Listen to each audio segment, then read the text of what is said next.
Hello everyone, welcome to Coopsys TechTalks. This is our new way of letting you know about things that are happening in the tech industry and how we can help you. Well, Dan, welcome again to our next session of Tech Talks. Today what we'd like to talk about is third-party risk management. So third-party risk management as a thing to consider when we're talking about security. So why don't you just set the table a little bit and define what third-party risk management is, or vendor management? So your third-party risk management, vendor management, TPRM, that's typically going to be looking at an individual organization or a application or something that you're looking to involve yourself with, and then assessing them based off of certain standards or metrics that you place.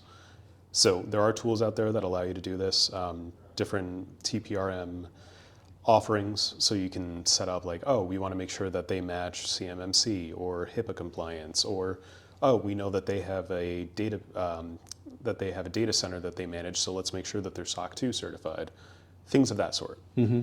So you would be able to utilize those tools to do that, or you can create it yourself and set up your own sort of survey that you would offer to this vendor in order to address and assess via proof that they have certain items that you're looking for to ensure the security or the viability of them as a business partner. Great. So like with so many things that we've talked about before, planning is so critically important. Yep. Anticipating. So just to think about the context a little bit more, is it true to say that in today's business environment that we're seeing more and more specialization of services that make it economically attractive to, and I know that I'll use a non-technical term, outsource or engage with these specialty services that are not part of my organization? Maybe I'm thinking of like a payroll service, or those are the common ones, right? But there are more and more highly specialized services that companies are engaging with. Is that true? Yes. So you would have multiple different applications that a lot of times you'll have applications condensed. So for example, you'll have a company like Microsoft who has 365 as a platform. Then they'll start to ingest different applications and things of that sort. Mm-hmm. Then you do have specialized applications like, for example, a CRM, which is a customer relation module. You would use that in order to see, okay, this is how we do our marketing, our branding, communicating with customers, manage customer profiles, things of that sort. Utilizing those different types of tools, you want to make sure that you're doing your due diligence, because we no longer live in the early 2000s where you can think of it like, okay, what is best for my business? Because here's the thing. A lot of times when companies are looking towards involving a third-party application or a hosted application or something of that sort, there's a couple of different variables that you look at, but most are looking at it from sort of a virtuous standpoint of, we want to make sure that we are getting the lowest bottom line on our overhead costs so that we can offer our services to our customers for less. Right, so very often that's why these are attractive, is that you have economic advantage. Exactly. Through efficiencies and just the sophistication of that development. So the other dimension, that the other letter in it is, so that's the third party, and then the other part is risk management. Mm-hmm. So what's anticipated or what's assumed there is that when I reach out to ABC service, in their application or their service, however I engage with them, that introduces risk, right? Because now I'm engaging with an organization that I don't have complete control over. Correct. Right? Yep. So that's the other dimension, is that, so it's identifying these are third parties, sort of think of it as a constellation of services that allow me to provide a robust and efficient, competitive service to my customers. But that involves anticipating and measuring the risk. Correct. So what are some kinds of risks that need to be taken into account when thinking about engaging with a third party? So a couple of different variables that you want to consider. If you are a compliance managed company, if you have to meet HIPAA compliance requirements, for example, protecting PHI, making sure that patient data is secured, and making sure that you have all these different items, you want to make sure that you're working with companies that have similar interests. Your third-party managed application for your patient health information, you want to make sure that you are meeting that requirement with this third party. You don't want to go out. So the example I was mentioning before, where you want to make sure you have the lowest bottom line so that the customer pays less, it doesn't necessarily work in the PHI example, but say you're working for something like you have FTC guidelines you need to meet or something of that sort. You have certain metrics you need to meet. You could want to make sure that you can offer whatever potential sales, large sales that you're using. You may want to make sure you can get the best deal for them, but at the same time, if that's at the cost of someone's security, that's where you run into the risk. And that's why I was saying it's not early 2000s. You can't just go based off cost anymore. You need to go off of being a beneficiary, or provide a benefit to your customer. You need to make sure that you are protecting their data, because data can sometimes be way more valuable than the money that those individuals would be saving. Right. So taking control of that environment, looking at your third party, doing that risk management, is where you're going to find a lot of those details that you might have missed otherwise. Mm-hmm. So as an example, if you have a CRM, so where I was mentioning that tool, you have two different options. You have, on your left screen here, you have a CRM that's based off of the same model offered by the same company that you've been working with. You're looking at it, you're like, okay, everything seems fine. It's going to be an instant one-to-one transition. We get this. Like an upgrade to the new version? Exactly. Mm-hmm. On the other hand, you have a brand new platform. It's got AI built in. It's got all these bells and whistles. It looks super fancy, and it's expensive to match. That's all. If that's all you look at, you decide to go for this one on the left screen. Imagine a week later, there's a 0 day that they did not patch and they had no understanding of, and they could not have even predicted. And now all of your customers' data, all their PII that was ingested into that new system, is now compromised and leaked on the dark web. Had you done your TPRM, you could have reviewed and seen that this company that you've been working with has absolutely no standards whatsoever. The company on the right hand, however, you're looking into them and you see that they actually have CMMC compliance requirements because they have government contracts that they work with. So they're held to an incredibly high standard. This company over here, it's just the Wild West. Right.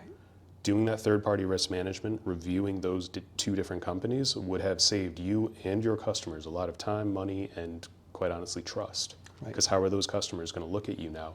Because you outsourced all of their data to this third party, and it was compromised because you couldn't make the educated decision between those two because you didn't do that third-party risk management. You didn't assess the risk associated with those two vendors. Right. So I think what you're saying is that when you look at two competing proposals, your left screen and right screen, and you've got some proposal, you need to put resources into anticipating, well, what is the cost of the risk? Mm-hmm. And risk is one of those interesting things. It doesn't show up anywhere on the P&L, but everyone agrees that risk is a real cost, right? Absolutely. What are some considerations that you would recommend in thinking about a third-party risk management? Sort of implies that it is, again, a process, not an event, right? This is, you have many, many vendors or many third parties. What goes into the consideration? Obviously, it's in essence, it's a methodology of assessing risk. Is that fair? Yeah. Mm-hmm. So major considerations, as I mentioned, are going to be your compliance requirements. You want to make sure whatever company you align yourself to, they share those compliance requirements or greater. So if you're going with a company and they match, for example, SOC 2, and you have no requirements, no FTC, no CMMC, no PCI DSS, any of those, you don't have to meet any of those compliance standards for your business. And you go with a company that on the complete other end of the spectrum has a SOC 2 Type 2 certification. you know they know what they're doing. Yeah. In order to receive that compliance standard, they had to go through a rigorous test and prove that they have control of their data center, they have control over their applications, third-party risk management is involved in a SOC 2. You know that they have covered all their bases and that they have a very high, I guess, security IQ, if you want to call it that. So you know that that's a valuable asset. Versus taking a risk on a company that says, oh, we were certified for PCI DSS in 2012, and then you're looking at them like, okay, but you're supposed to be managing our payment portal. How are we going to work with you if you're not compliant with PCI DSS right now? So having those compliances, that's going to be one of the most immediate, like, identifiable features. Another one that I would recommend is also making sure that they have certain policies in place. So, for example, you would want to make sure that they have a process for getting in touch with you within a reasonable amount of time. You don't want to work with a company that doesn't have an SLA for any sort of incident that you might have or any issue. You want to make sure that they have SLA is a service level agreement? Yes. So essentially, in this case, we're referring to how quickly are they going to respond to you when you have an issue. Mm-hmm. Not necessarily an incident, it could be a non-incident, but just some sort of issue that requires their involvement. How quickly do they have as a turnaround for your agreement to get back to you? Because if they set something as, say worst case scenario, they say there's no SLA. They don't have any sort of agreement for a guaranteed amount of time that they're going to get back to you. Maybe it's some like mom and pop shop that's working out of their garage. That shows you that their business level maturity is going to be a little bit lower than what you're looking for your business, which again may have compliance requirements. There may be other standards that you need to meet. That's a really good indicator to show you they haven't put much thought into this and how they interact with their customers, so maybe this isn't a good fit for us. Mm-hmm. That's really all I can think of off the top of my head for like a home built. As I mentioned, there are tools that can be used. Mm-hmm. And utilizing those tools, it's really up to the individual to decide. Do your own TPRM on your TPRM platform. Right.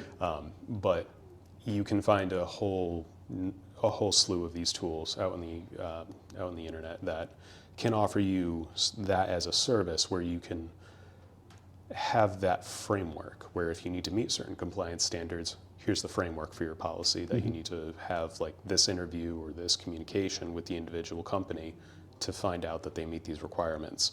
If you have none, take bits and pieces. Here's all these different items that we believe are important as a company based off of what we've seen with previous vendors, previous issues, or in our vertical, we've seen multiple individuals getting hit with this type of attack. We need to make sure that we're prepared for it. Whatever it is that you prioritize, you can build your own platform off of that and your own survey. So, yeah. So three things come to mind. One, something you said in general about compliance, and we've mentioned this before. So if I'm subject to ABC compliance regime and I engage with one or two or three third parties as part of my business process, even if I've outsourced to them a lot of information and data, it sort of lives in their application, it doesn't live on a server in my closet anymore, I'm still responsible for that data. Yes, you were the one who ingested that data into that database, into that company, that third party, and you put trust in them to manage that customer's information. So you are responsible for that customer. So you can't pass that along, right? No, sir. So the second thing that you mentioned that's really interesting to me is that we just take a step back and think about the whole idea of compliance. And one of the ways that I've described compliance in the past is that compliance is really just an enforced set of best practices. It's in order to be in our club, we need you to do these things. But these things aren't random. They typically are best practice, right? They're robust and important. So one of the things that you mentioned, even if I'm not subject to any ABC compliance regime, if I'm not subject to any compliances, although I'm not sure that's even realistic anymore. But Fair enough. if I'm not, looking at the compliance landscape matters, because what it enables me to do is leverage off of the kinds of structures that these third parties have put in place in order for them to be compliant. So what that does is it allows me to benefit from the kinds of structures that these third parties have put into place in order for them to be compliant. Does that make sense? Yes. Yeah. So the third thing, just taking a big step back, thinking about organizational management. We talk a lot about security concerns. I think it's important to recognize that third-party risk management isn't different than managing any other dimension of risk in the organization. So in other words, the fact that they're a third party doesn't make it any different. I'm responsible for managing the risk and the security dimensions, whether I'm engaging with a third party or whether it's part of my internal process. Is that fair? Yeah, as a direct comparison, we're talking about customer data being stored in the previous example. Yeah. Customer data being stored in a third party, they have a compromise which ends up leading to that data having an incident and going forward from there. Outside of that, even if you don't store customer data or anything of that sort, you're looking at a third-party system that could potentially be a point of compromise within your network. Right. You have a third-party application running. If there's a 0 day for that application, causes an issue on your local PC, and then boom. Yeah. Have all sorts of issues. It's called a supply line attack. You have something like an update that comes through that's compromised, that is provided onto that system, and then can cause some sort of compromise, some sort of incident. Mm-hmm. So keeping that in mind, having that third-party management, reviewing it and making sure that you're going with a company that has, like, for example, going back to the SOC 2, with that you have to make sure that you have annual reviews and risk assessments within your company. So that also includes the application that you're hosting or whatever you're utilizing there. You're making sure that you're touching on and doing that risk assessment. So having that as something as a backbone or a backdrop, essentially, you know that this third party has protected that information, has protected that source. Right. So it's more than just your customers' data as a company that's working with a third party. It's also your own infrastructure, your own network, your own data. All of that could also potentially be at risk for compromise if you choose to go with a company that does not meet what you would consider reasonable TPRM risk levels. Right. And I think it goes without saying, but we'll underline it, that like with everything else, it's an ongoing process, right? So I've got a third party that I've worked with for years and years and years, and I did a third-party risk management assessment when I engaged with them in 2018.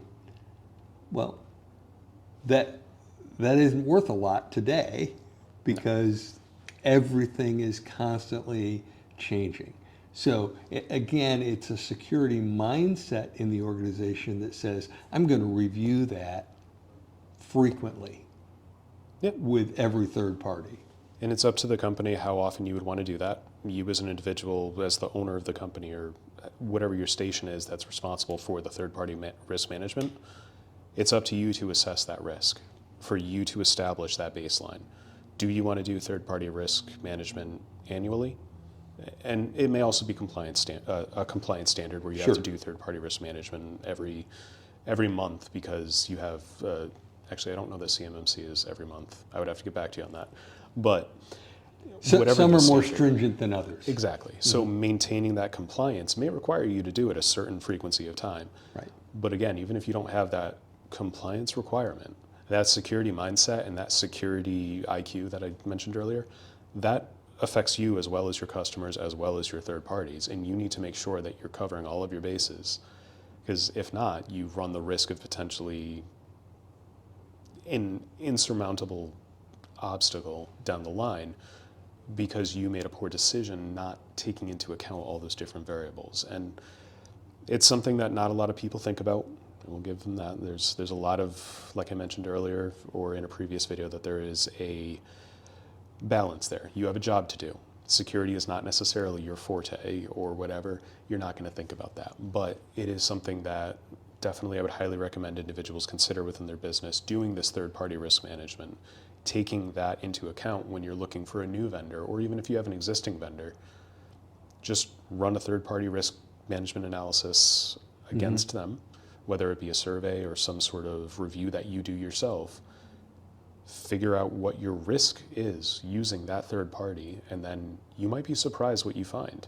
That company that hasn't been hit in all the 20 years that you've worked with them, they could have a glaring issue because of a SQL 2012 backend that they use, and they don't do anything for like input sanitization or anything. So they're sitting there available to be attacked on the internet for years, and you just got lucky enough that you didn't get hit. That luck is not infinite. Right. It will run out. Right. And so by doing that third-party risk management, you'd be surprised how much you can catch and how much you can prepare yourself for the future. And to be fair, vice versa. You might find, well, I never looked at it before, but this company is really, really good. They're on top of things. They seem to be, and that's just going to give me a greater amount of confidence in that business relationship, right? In other words, that risk management dimension gets baked into the ongoing business relationship. Yes. Yeah. What else should we be thinking about in terms of third-party risk management? It's really just a matter of covering all of your bases, making sure that these environments that you have no control over, you're doing as much due diligence as you can to prepare yourself, your infrastructure, and your customers to be protected.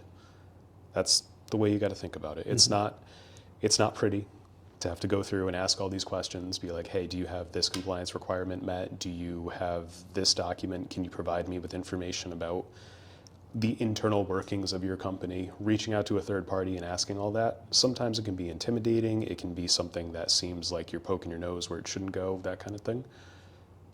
But you need to. And it is imperative for you to have that control over the data that you are responsible for, because as you mentioned, say for example, it's customer data that you are putting into a third party, like the example I brought up with the CRM. You have that data that you are in control, or that you are responsible for, but you are no longer in control of because it's in this third party database. You want to make sure that you have dotted every I, crossed every T, hit every single point along the way, protected that customer data, because if that ends up being compromised in any way, you're the one that has to foot the bill for that. Right. Not the third party. They have to deal with you going after them, and they have to deal with the individuals who are affected by them. But downstream, further than you, goes to your customer. How are you going to repair that relationship? Yeah. How are you going to maintain that customer's data in the future? What are you doing to improve yourself in the future? These are all questions you wouldn't have to ask or answer if you had taken the other path and said, okay, it might be a little bit more expensive, it might make the rates go up for our customers, there might be some initial hit to that, but it's all for the betterment of our customer, to make sure that we are providing them with the best service we can, the most secure service that we can, and lowering the risk of exposure of their PII, PHI, whatever other information may be included in that.